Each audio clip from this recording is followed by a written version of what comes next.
all the things that you've heard 100 times from a lot of other people. But if you're talking about a narrow subject, such as the trombone, then you tend to cover the same kind of ground, because it is really rather a narrow subject. Well, there's a lot of other things as well. Oh, hang on.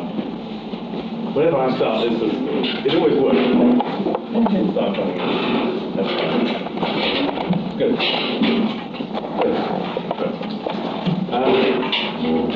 Okay.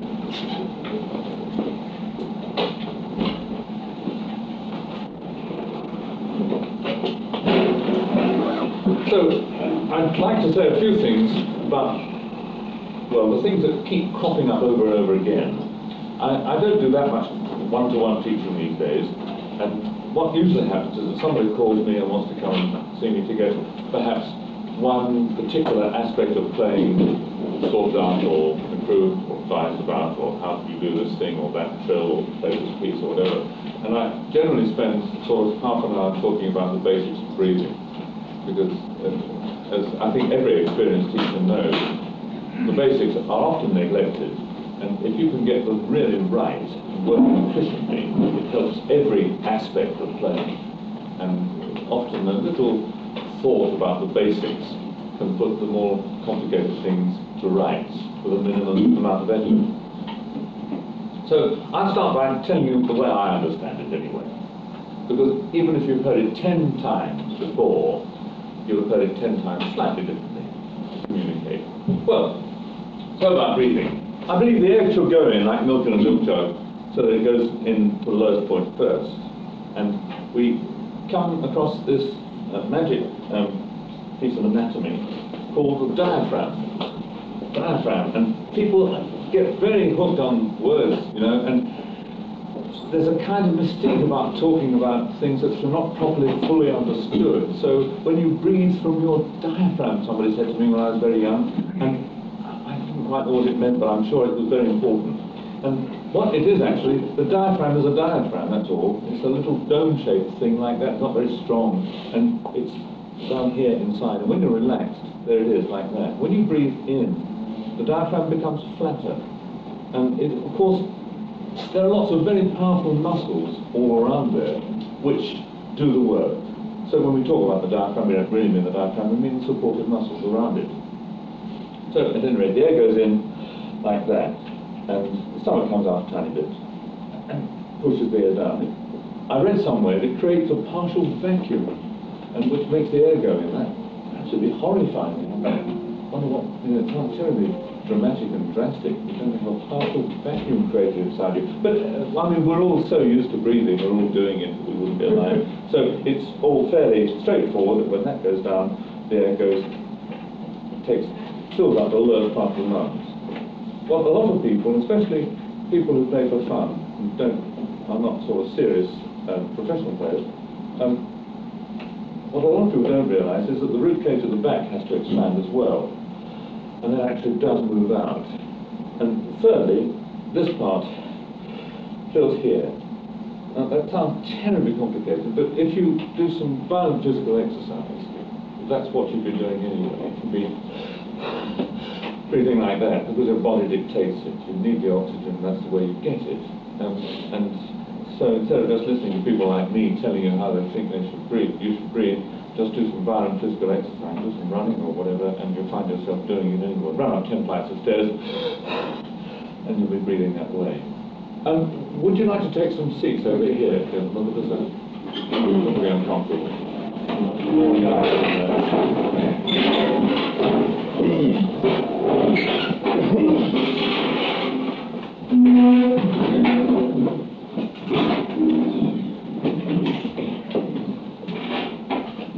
Then breathing in, which you're all familiar with and what I started to talk about, is important. Then breathing out must be probably a bit more important, because that's where the sound comes from. And I think the thing that needs to be put over, and can't be said often enough, is the relationship between breathing in and breathing out. Let me show you something. Let's imagine I'm sitting in the orchestra, and over there is the conductor. I'm not scared of the conductor, I promise you. I'm not at all scared of the conductor, but I want to play as well as I can. And we're playing the Brahms Second Symphony. I'm not nervous, I promise you. I'm not at all scared. And we're going to play the first entry, and it's getting nearer, and it's 2 minutes to go, and now it's 1, and this is absolutely as wrong as it can be. Doesn't it show how bad I can play? Absolute recipe for disaster. Now, that's terribly obvious, and I'm sure you can see what I've done wrong if you haven't explained anyway, but let me do it wrongly again, in a slightly more subtle way.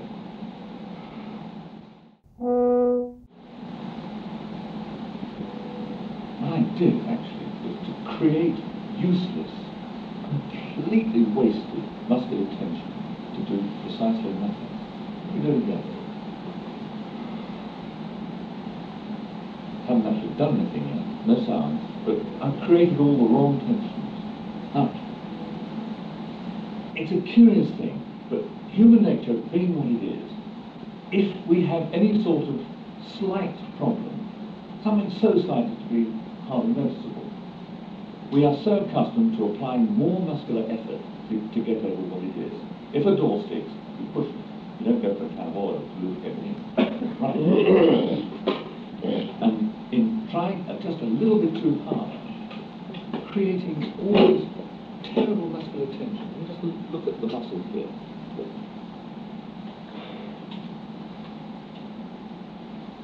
It's tight here, here, right down to my hand. Now, I believe this is a more unproductive way to work, and I mention it because I see it very, very often. An amazing number of people try too hard. You see, I think the playing should be easy and relaxed and as natural as possible. So when we breathe in, we breathe in, and breathe out. I conduct a youth orchestra myself, and one of the most extraordinary things is that you can make string players sound better by getting them to breathe like brass players. When you're completely full of air, you're actually most relaxed. So,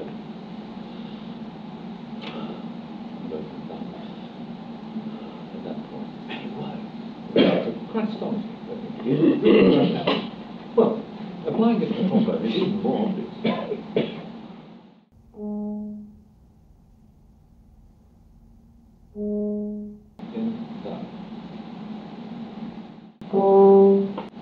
So easy. But you can make it as difficult as you like. So much effort and nothing's happened, and all kinds of things can go wrong. As every professional player knows, he wants to make it as easy as he can. He wants to be as comfortable as possible. And to play in the most natural, relaxed, and yet precise and controlled way is what we all try to do. So I believe one should not try too hard. Try hard, but not too hard. And breathe in, and out. When the air changes direction, then it starts. That's terribly simple, and I've described it in a corny enough way for you to remember it, so let's hope you do. So, articulation and breathing, and Mr. Galway's Inner Game, which you've probably heard about, California tennis coach who doesn't play the flute. He talks about these very things, about the body getting in the way of the natural and easy methods of doing things. And it's applied more to the trombone than almost any other instrument. I don't know why, but it does seem to. So, breathing and starting notes. Something I've noticed, I have heard a lot of very good American young players I've given lessons to and heard play anyway over the years. And you have some traditions in your playing which are slightly different from ours. And this doesn't mean to say that ours are wrong or yours are wrong. They're just different. And it's something that I find quite absorbing to notice the differences. I think it's to do with the historical background of the way in which one plays. In our country, we tend to play in brass bands when we at one time, every village, every small town had at least one band, sometimes two, deadly rivals. And the way in which that worked was that we all had the possibility of blowing, which I think is marvellous. Because I think it's much better to sit in a band and play notes than to sit in an orchestra and count or forget to count rests. I really believe that. And I think that particularly for young players, it's absolutely essential to do as much playing as possible for as much of the time as works. Well, the thing that I notice is, one of the main differences, is the way in which notes are articulated. Now, I go along with the idea that playing should be natural and easy, as I just described to you. And when the air changes direction, I think the tongue should operate. Now, the tongue is not a hammer or a chisel, to my way of thinking. It's a valve, and the only function of the tongue is to get out of the way.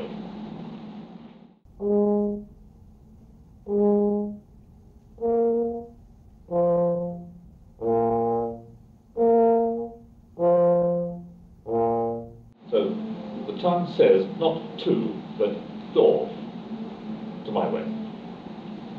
Now, so you say, well, how do you make accents? How do you make the different kinds of articulation that make music interesting? Music's so deadly dull if you don't play it in the same way. Well, of course you don't. But there's no need to do more work with the tongue.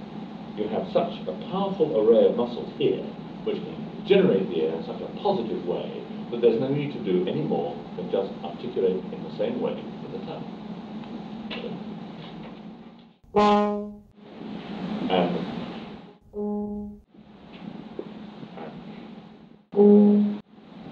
all the same production, the same feeling of the tongue, the same goal. That's all. And all the difference is made here, because you don't actually need the tongue to do any of those things.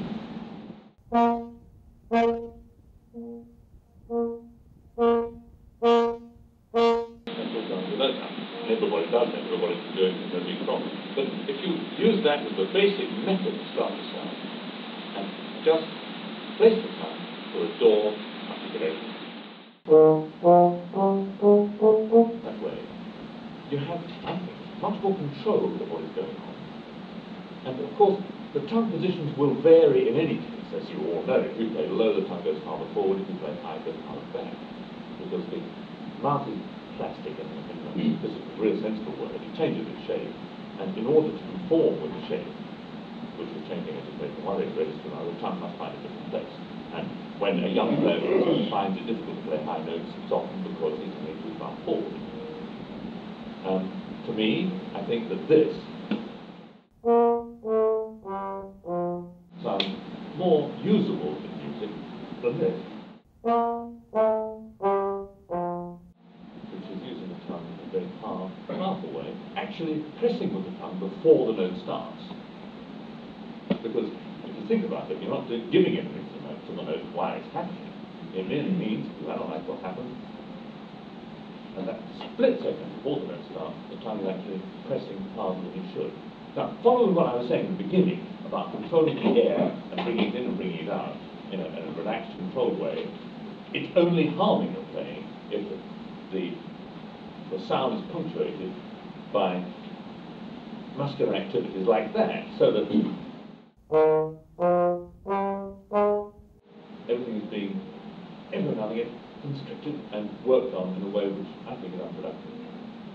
Okay, articulation and breathing. What separates the sheep from the goats, so far as the trombone is concerned, I believe, is the way in which we play legato. Now, legato, I've actually read in an orchestration book. It said, it's an old book, I must admit, I think probably 7 or 8 years old. Legato is impossible on the trombone. It does not exist. So do not write legato passages for the trombone. The directions to students in 1904. Well, a lot of composers, both before and since then, have exploited the legato side of the trombone. If, I suppose one has to say, there are some people who try to prove the author of that orchestration manual right, and one does hear them from time to time. Well, on the trombone, there are obviously the same possibilities of legato as there are on every other brass instrument, and natural slurs are always a nice sound on any brass instrument, and we all use them, not only for warm-ups, but to use in the orchestra and in any music we play. And of course, there are slide movements which go in the opposite direction to the run of the notes. Like that. And we're all accustomed to playing legato in that way. I think probably the biggest contribution from the French school of playing, and I absolutely swear by the André Lafosse's method complex of the trombone, I think it's a very good book, is the use of legato tongue, which, as it were, dents the airstream without actually stopping it.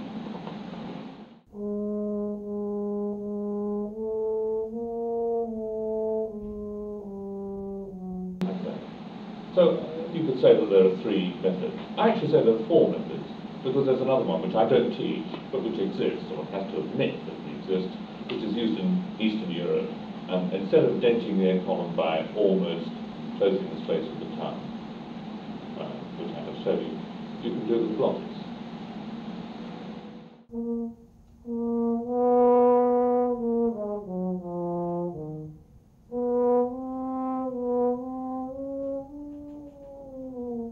And a lot of good players use that system. I try not to teach, I don't teach it, because I think it confuses young players. And whose obviously are trying to organise perhaps his throat, trying to open as much as possible, and they get confused in this way. It's more of a hindrance than a help. But one has to admit, at least to folk like you, that it does exist. And it's no good pretending that it doesn't, and there are good players that use it. I think that any teacher who says, this is the way you play, this is the way, no other way, and he's making blinkers for you, the sort of thing horses wear. It doesn't do any good at all. I think you have to admit the possibility of all kinds of things. And if somebody plays in a way that I hadn't even thought of, let's see how that works. And that's the way we must be. We must be open-minded. So, if we add together all those systems of legato, then one should have the possibility of playing on an equal footing, perhaps not quite in such an athletic way, but on an equal footing to many other instruments.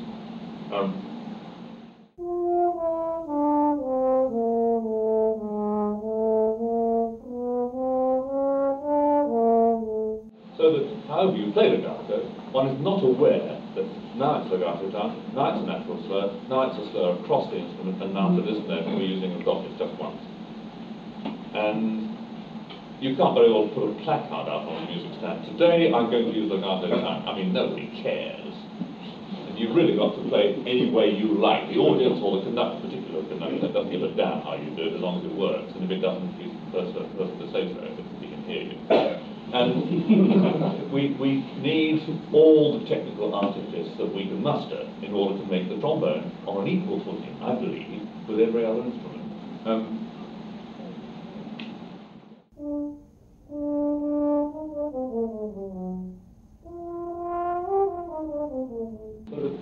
Whatever you play, you're using different kinds of articulation, different kinds of tricks, and nobody should be aware of it. Technique should be transparent. You just don't hear it. And it's your problem. So whatever you do it, and the listener says, oh yeah, that's a trombone. He doesn't say, well, maybe he doesn't say it's a trombone. He should say, but they're wrong. What he should say is, I think that's a good tune, or I don't like that tune, or whatever, and react to the music rather than the instrument. You see, so often I've heard, and I'm sure you have, or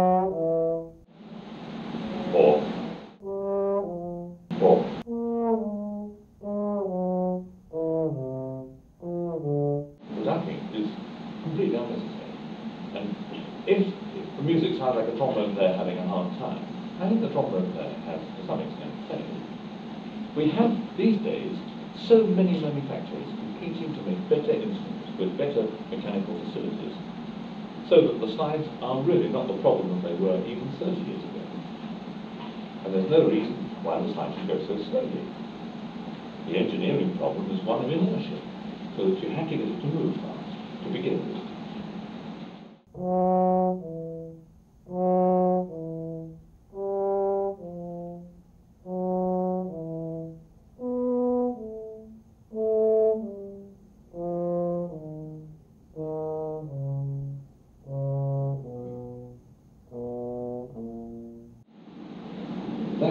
Fast acceleration from the beginning, and careful brake, because it does slow down just before it gets to where it's going.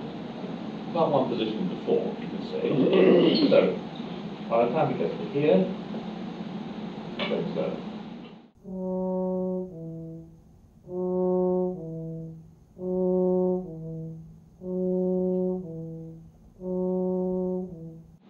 Now, if you can do it, there's some chance of legato. If you can't, I think there's no chance of a real legato. And when the listener hears the trombone, and can tell it's a trombone because of the extra noises, then we're letting ourselves down, because the trombone should be on an equal with any other instrument. And this sort of thing, which is often heard, I think is analogous to the sort of style of string playing that happened maybe 30 years ago. Perhaps more, a lot more in some places.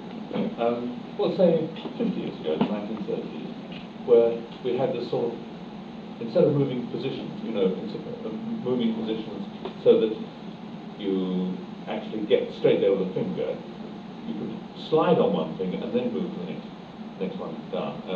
I'm not very good fiddle player, but you get the general idea. So that you get sort of squeaks and groans, and if you listen to some of the old records of the 30s, that's exactly what you get. Well, they've gone beyond that now, and they're really fiddle playing for a much more sophisticated art, and the trombone is getting that way too.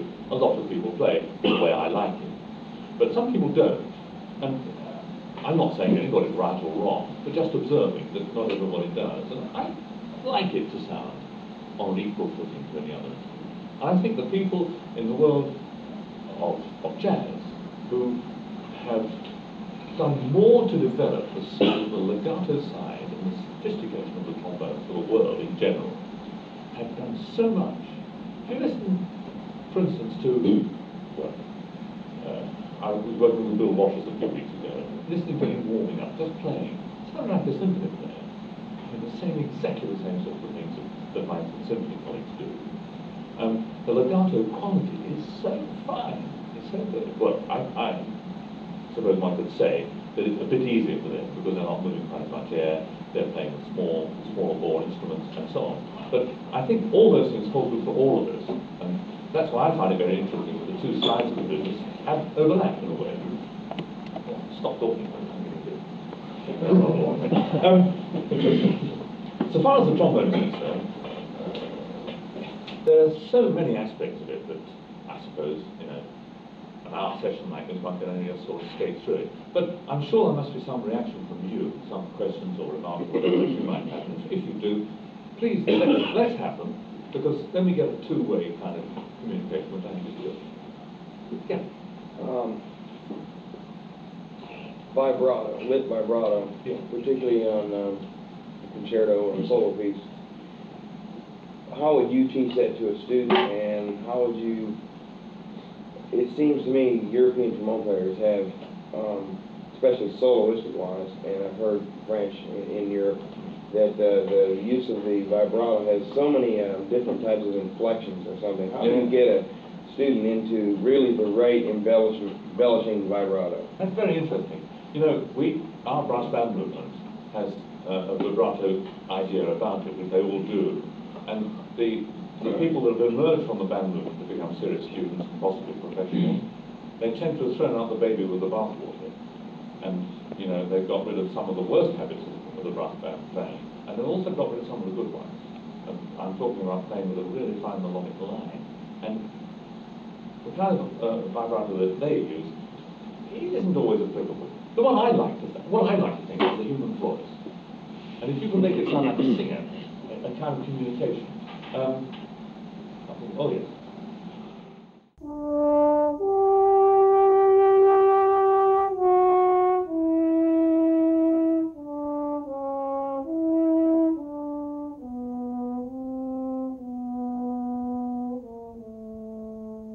That's about as much of that as I would do.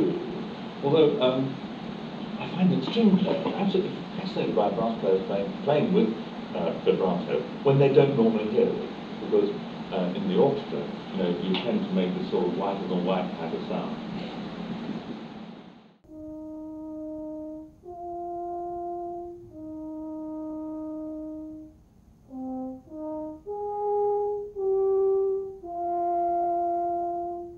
It's sort of really pure kind of sound, and that's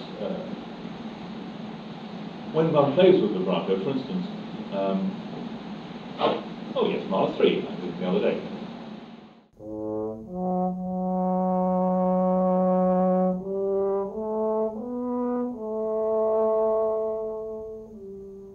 In that sort of way, just like hopefully an expressive singer, something that they're not quite accustomed to, the string playing colleagues, I mean, and they think that's something very special. And they think that's something it's actually very easy to do. So So, to answer your question, what I'm trying to do is to use the diaphragm to help that vibrato, which actually generates all the way through, and you push the air and follow it in the same way that a singer does, because it's very easy to get bogged down thinking more about the vibrato than the music. And I think providing the legato on the trombone, you're moving the slide fast enough, because it's only in slow notes where it really has to go so fast, think about it. And trying to make it sound like a tune, a melodic line. It's quite hard for a lot of orchestral players.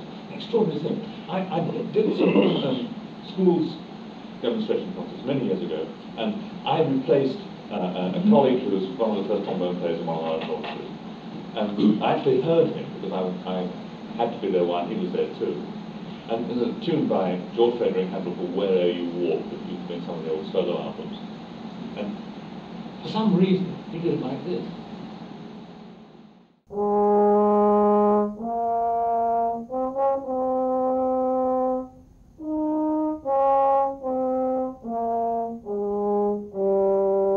Which is about as remote from any form of music as anything could be. And if you think about playing this, talking about throwing away the baby with the bathwater, and the way the best brass band player would play it, he did this.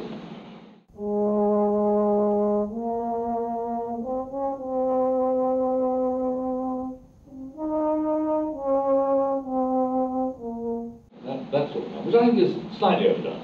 So what I'm trying to do is a kind of compromise, using hopefully the kinds of things that singers would provide a tune like that.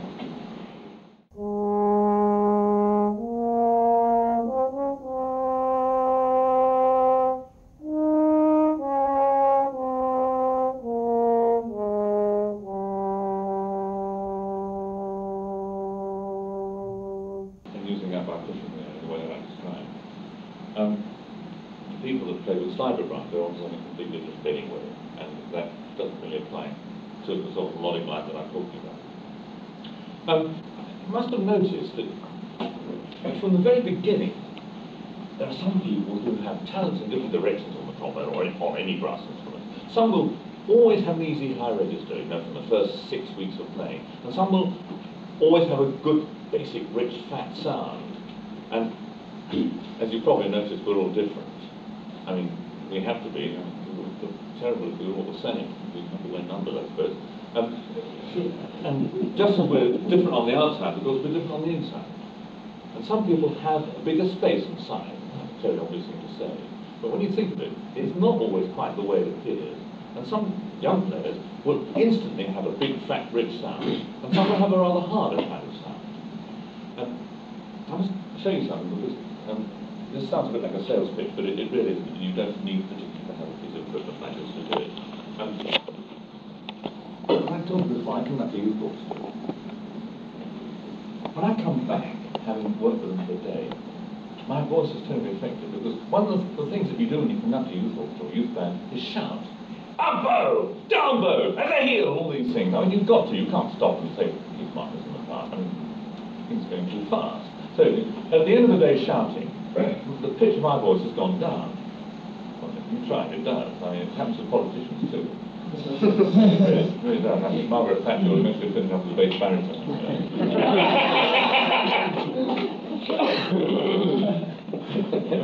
Anyway, the voice is affected by a lot of work, after all. And I discovered, because usually when I've been doing activities like that, I've got to come and play in the orchestra the next day. And it's always something hard, right? Always. So, I found that when I had to do a bit of practice to get myself in shape for the next day, the sound seemed a little better because I've been shouting. Because what my daughters call my lecturing voice has come on. Well, extraordinary thing, that's something to think about. Let's tell you the stories from the other angle too. We've been putting out trombone music for a long time now, and one of the things that we do is to anodize the metal. It's aluminum, and it's not this one, but they're normally sort of half-shiny kind of stainless steel appearance. And this not only makes the music look sort of cosmetic, but actually improves the sound, and it gives it a sort of very centered, sort of hard music sound. It also works well playing softly. Well, we have a metal spinning factory that makes these things, and I think that metal spinners and anodizers are sort of, they all hate each other.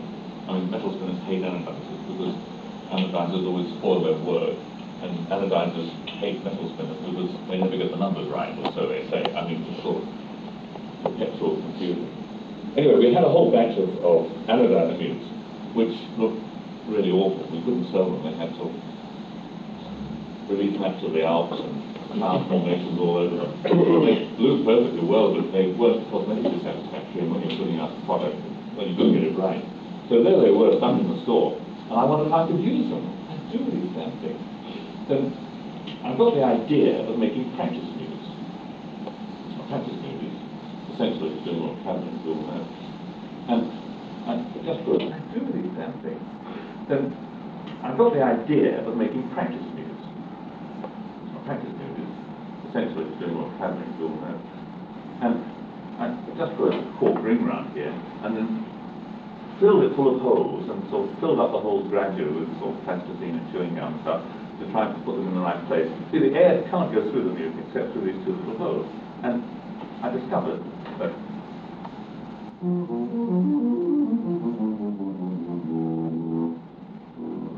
works.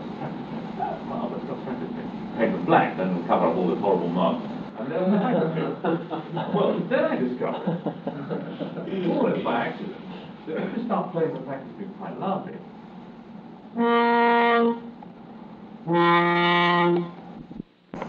this is really surprising. And do this experiment with you, see if it works.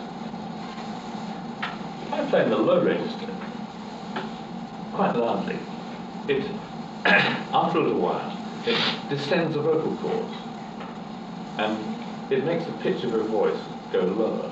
It also opens the spaces in here, because there's such a big resistance. So, if I play some low notes at you, listen carefully to the pitch of my voice before and after. Now, this is, I promise you, I'm not faking. It really is like this. So, that's the pitch of my voice now. And if I play some low notes,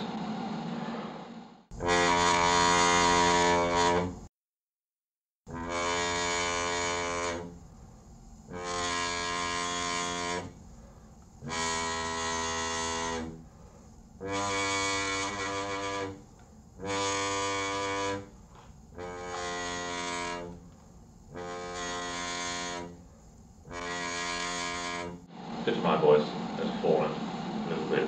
You can actually hear that it sounds lower than it did before. I promise I'm not faking, it really has happened.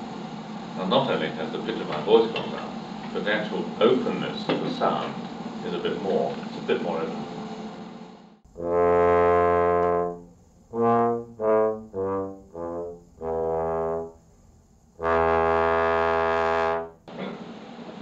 So, having discovered that, I immediately tried to use it, and had the most extraordinary success that many young players don't know how to control the throat. So it's very useful because you can actually close it right down and play very softly. And the orchestra will just provide you words whichever will respond, and you're metering the air down to more or less nothing. And you can actually use the glottis, the throat, to close down the air if you want to. You can also open it up. A lot of teachers say always play with the glottis wide open. Well, that's fair enough. That's basically good advice. But of course, you can use it as a control valve to supply the air that you want for a particular purpose. Well, many young players never actually learn to open the throat properly. And it's a hell of a problem to try to find the words to explain it. See, communication is always a problem in teaching. First of all, the player does what he does. Then he tells the student what he thinks he does. And the student hears what he thought the teacher says. And the student thinks he does what he thought the teacher said that he thought he did. And by the time you've gone through all that, you've got at least 4 stages of misunderstanding. So that's why I think every teacher should play, or at least have someone, there are people who have been fine players who maybe can't for one reason or another, but have still very much to impart as teachers, get somebody else to play. So you can say, this is the sound, or this is the sound, and this is the way I think you should do it. I don't believe in being too dogmatic about this. And I often say, you know, if you can do it with your right ear and your left nostril, okay, do it. I think you might find a few problems, but whatever your special way of doing it is, this is the result that I think you should get, and you'll find that if you change this or that a little bit, nothing drastic, it will be better. I think this is the way to teach in a sort of encouraging way, bringing things out rather than laying it on the line and saying this is the way. No, I think that's basically not too successful. Many kids find it extremely difficult to open the throat, and you know, finding words like, well, the one I came up with was door. Think of saying door when you play. Oh. People say, imagine you yawning as you play. Well, sometimes you feel like that anyway, but I mean, it's a difficult idea to put across. So I found that with the practice music, you can actually get kids to do it instantly. They have no choice. And of course, you have other problems too. You must breathe very carefully to really push the air through in a very positive way. And it's a kind of shortcut to making a better sound in the low register when having the throat too closed has been the problem.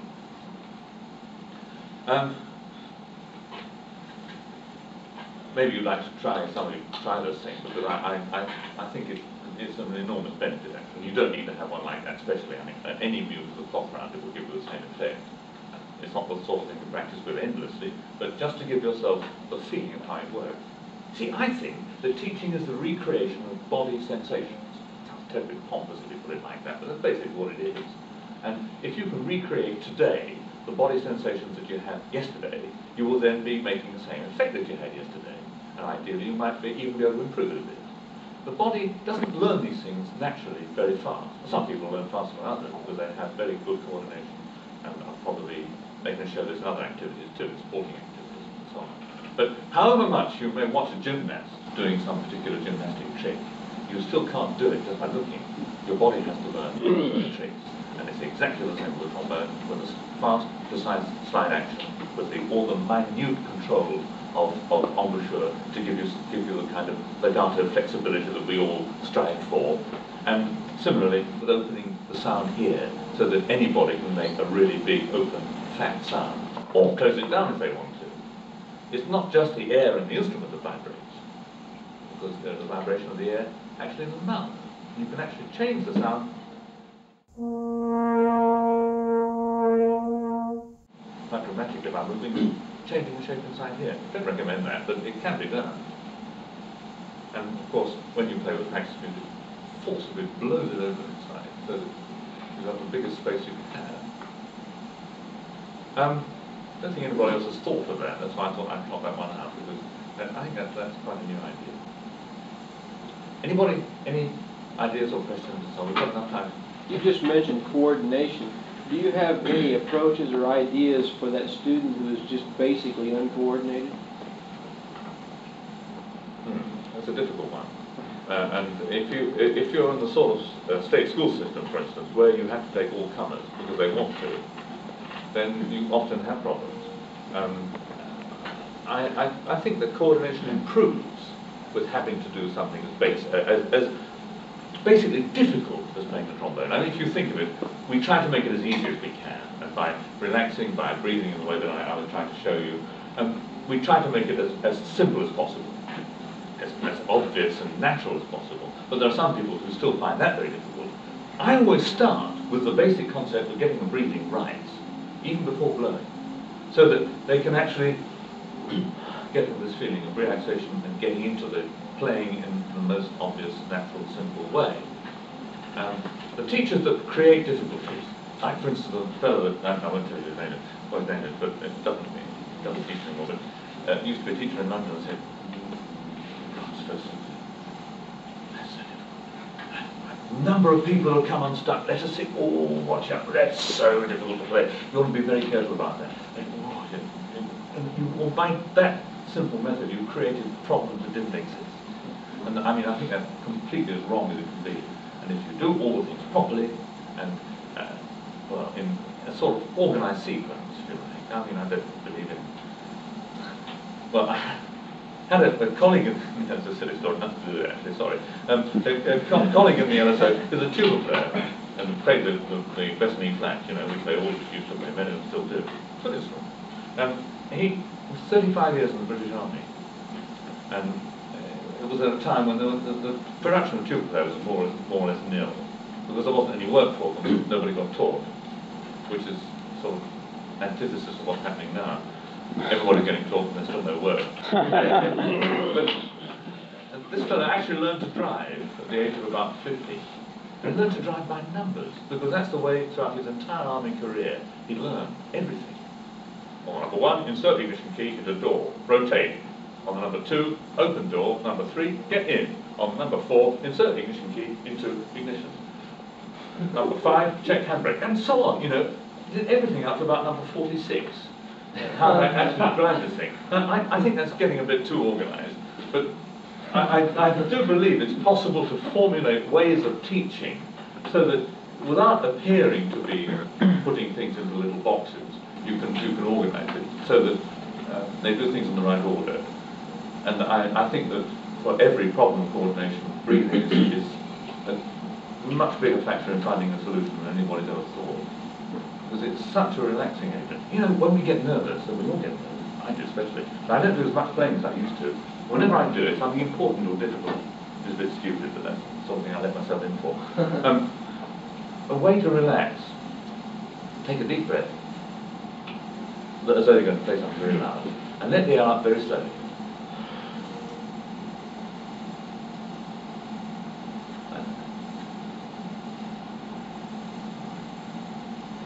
Do that 3 or 4 times. If you haven't fallen asleep by the end of it, you'll be really relaxed. And it does work. It gets the tension. You can feel the tension draining out of you. It's a system I use all the time. Have to. I never get by without it. I mean, and it's as much part of playing as anything else. All timing and breathing. And if you can really relax yourself, I mean, at the split second when the note starts is the obvious place. But in general, because we all get a little bit uptight sometimes, especially with the bigger kid. Yeah, I like to be systematic, and I think breathing is the basis of everything. The biggest problem I have, and I'm sure you do too, is unravelling other people's mistakes.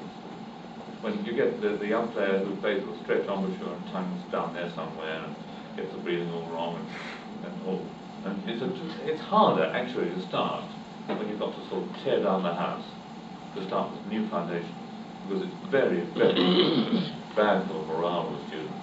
Really, you've got to say, well, yeah, I think I can fix this for you, but you know, don't you, in about 3 weeks' time you won't be able to play at all. I've actually done that.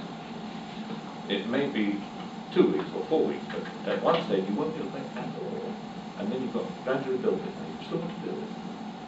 And that's all I can say. And I think that I can fix it, you can fix it, we can fix it. But there will be a time when it will be worse than it is now. And if they say yes, then work at it. I have one. For most of us, I think that as teachers, actually getting a youngster from being absolutely impossible to being mediocre is a greater achievement than getting someone who was going to be good anyway to be really fantastic. Because whatever you do, it's not going to make much difference. It's just going to shorten the time scale a bit. I find, on top of that, it's really more of a challenge to make the person who is going to be good anyway measure only against themselves and go further than they should. Well, yeah, I think I know what you mean. I think that all of us as teachers place limits unnecessarily on what students can do. And it took me a long while to discover this, that you should place no limits on what they can do.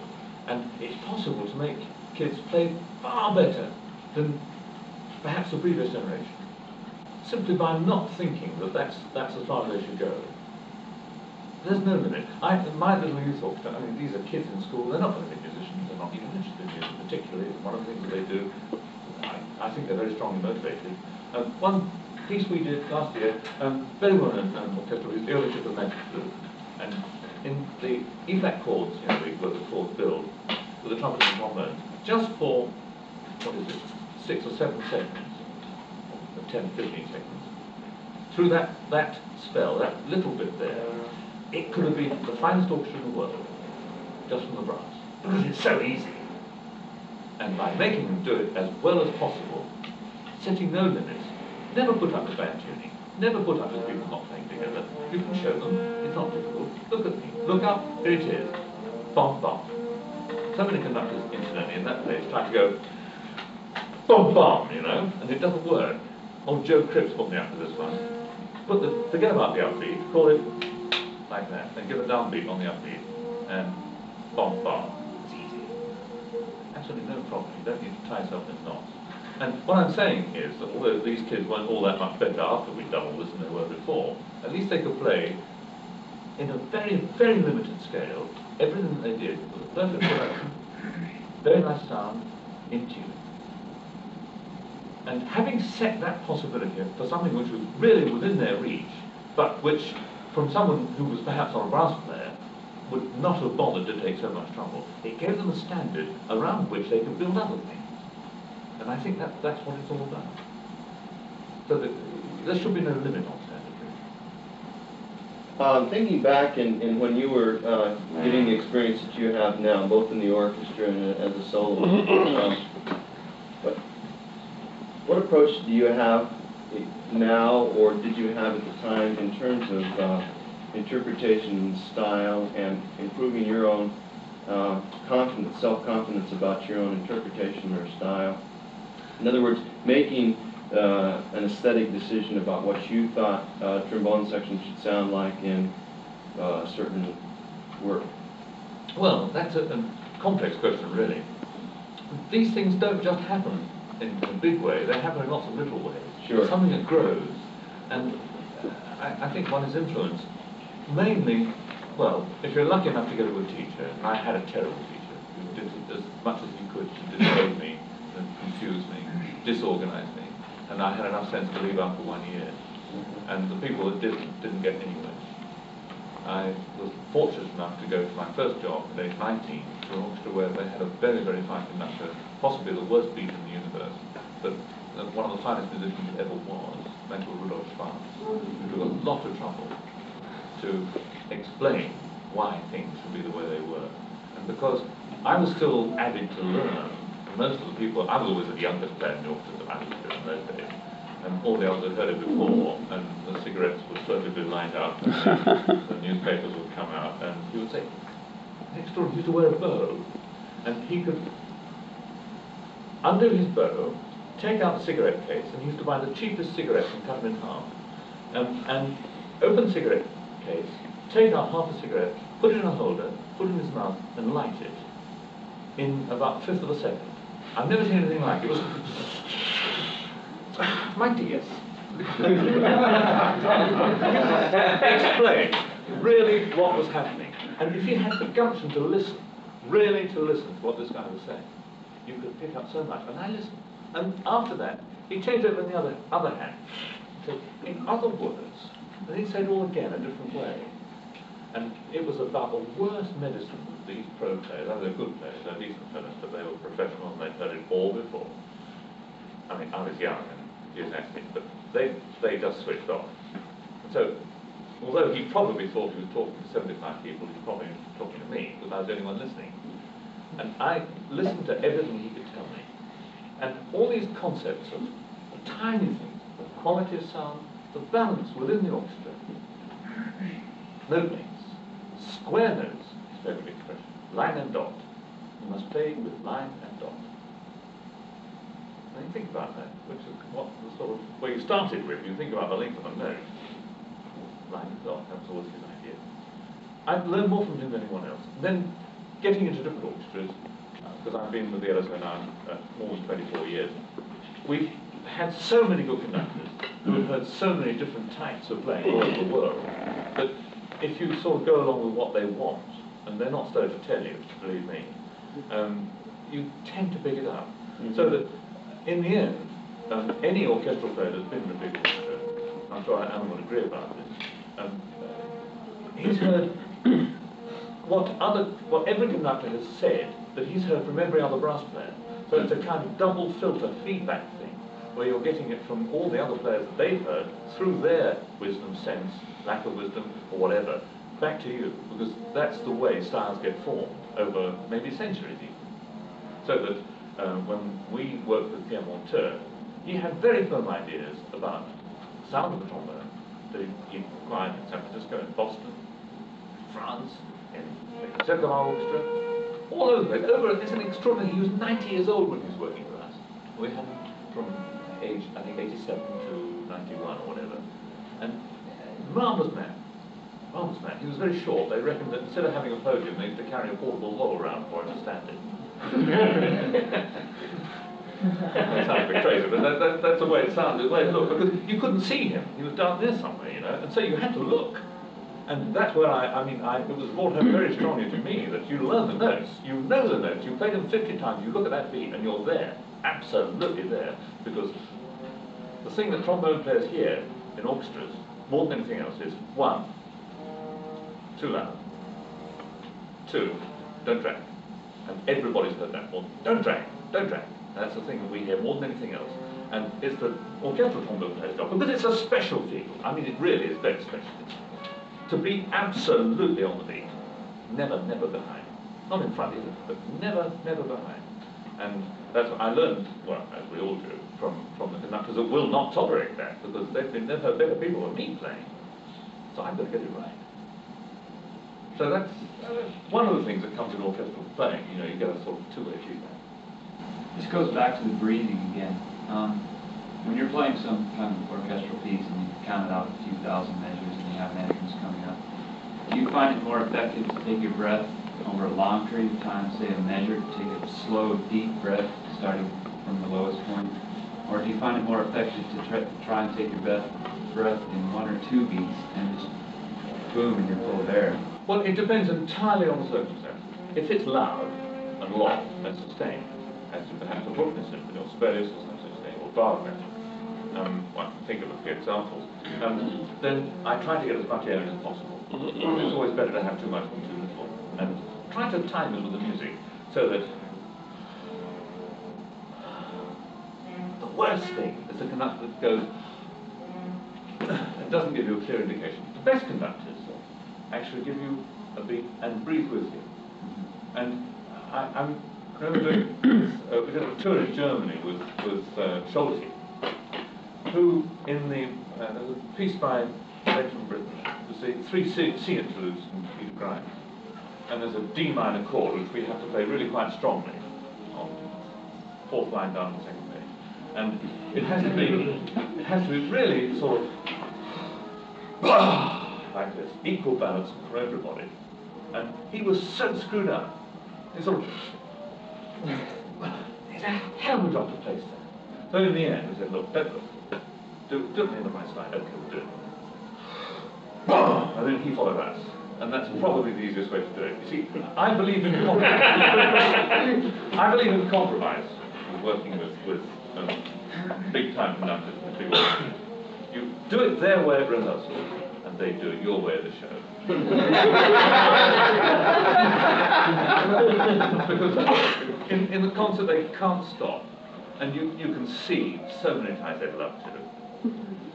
All conductors like to talk, you know, or maybe we all do, but I mean conductors like to talk, and they would love to stop in the middle of a concert and really get something sorted out for me.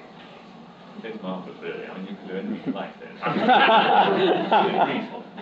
But the answer to that one is that I think the best should always be time, and it depends entirely on the volume that you've got in, the kind of articulation, the kind of phrase you have to play, how much time you leave to do it. And in general, the longer time, the better. But if in a sort of andante 4, 2 beats would generally work. And of course, the problem, as any particularly bass trombone players, tuba players also, is to get enough air in fast enough. It's not enough to do it slowly, because there's never enough time. There's never as much time as you think there. It seems like a lot of the time, if you try and take a deep breath over a long period of time, it creates a lot of tension when you're going. Yes, yes. Well, I wouldn't take as long as that, but maybe in say a half note in an andante tempo. And if you time it right, when the note starts, you're still relaxed. Because when you're full of air, you're generally not. Some comments about solo playing, with Jacob, the brass band concerto, Riccinelli, these were all... Oh, you know about all those? Yeah, I thought you might. Written for you? Yeah, well, playing solos is a very strange activity for orchestral players. You have to put on a completely different hat. You really have to be a different kind of person. And the hardest part about it is standing at the front, where it all sounds different. That's why playing a solo like one of the Mahler Third Symphonies is really easy compared with playing a concerto at the front. And it's the unaccustomed as I am syndrome. You're standing there at the front and it all sounds different. And you've really got to get accustomed to that. And if you do, say, 3 performances, the third one is so much better than the first because you've got more accustomed to it. That really solves lots of problems. I think, for me, I don't feel that I'm playing in a different way from playing in the orchestra. It's always too loud anyway, but I mean, playing a solo piece, you have to pace yourself. I think that's the hardest thing, really. In a piece like Ritornelli, for instance, where you know you have E flats and things to play on the second page, third page, whatever it is. Interesting thing about that piece, it was a commission, and there's a piece called Ritornelli for trombone and 7 winds, I think, and percussion. And the composer was terribly lazy. He's a brilliant man. But he sent me a week before the first draft. I thought it was a piece. It wasn't. It was the first 110 measures. And he left his telephone number. He let me know. He said, no, in fact, I think he telephoned me. And I said, yeah, that's okay. He said, right, wait for the next lot. And 2 days later, this was 2 weeks before the performance, I think, 10 days later. And then the next 120 measures came. And I finally got the completed version a week before. Really very difficult. I mean, you've got to get yourself organised then. I mean, we were actually, because the group that I was playing with, the London Sinfonietta, were talking about switching the programme, having to play something else. Did I know anything else for the same sort of combination? Oh, yes. I mean, figures are... So that particular piece was a real hassle to get it sorted out. But for me, the approach is not that different. And I think you need to be really confident about being able to play it, so that you can actually cope with the additional stresses of being nervous will bring on you. And all the deep breathing in the world won't get rid of all the nervousness, but it does help a little bit. Anybody else anything to add? Yeah. Yes. The teacher always advocates always stroking every note, not using much slurs at all. I've always had such a hard time with that. Just your comments on using that all the time. Yeah, well, I've heard this one. This is very interesting, because I've come across this before. That one of our teachers said the same thing. He's talking about using a legato time, never ever using any slurs. Well, what starts out with the best of intentions as legato time. This is a brand new instrument, and it's still a little bit tight.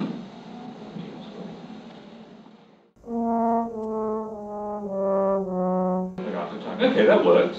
After a little while, ceases the legato time. You probably think you're doing it, but you're not. It becomes a kind of tenuto, sostenuto. See, I advocate fitting in of natural slurs where you can. For this reason, and this reason alone, it's a yardstick, because the perfect slur is extremely difficult to make. And if amongst all the legato time that you're doing, you play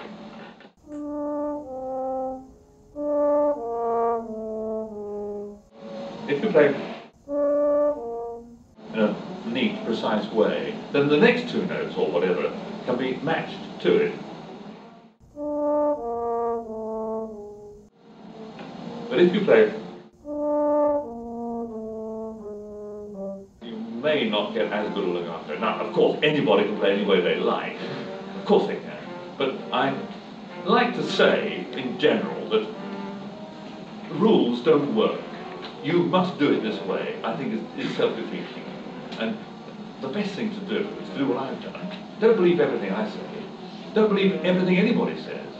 Take what you can from everybody. Take the best. Apply it to yourself. See how it fits in with your ideas about it. See how your personality can be incorporated into the various bits of information you can pick up from everybody. But don't take anything anybody says as gospel truth. Evaluate it. Work it out. Don't believe anything. I don't. And eventually, you come up with something that works for you, because everybody's different. Like earlier. And for me, that works best. But I always put in this remark with everything else. For most people, this works. There's always somebody for whom it doesn't. And for them, another approach will work better. I mean, sounds like a catalogue of excuses, but it isn't really. I think you need to figure it out for yourself and do it your way. But I would certainly incorporate natural slurs where possible, because they sound good. So, anybody anything further to add? I think it's time we stopped. Thanks for listening so well.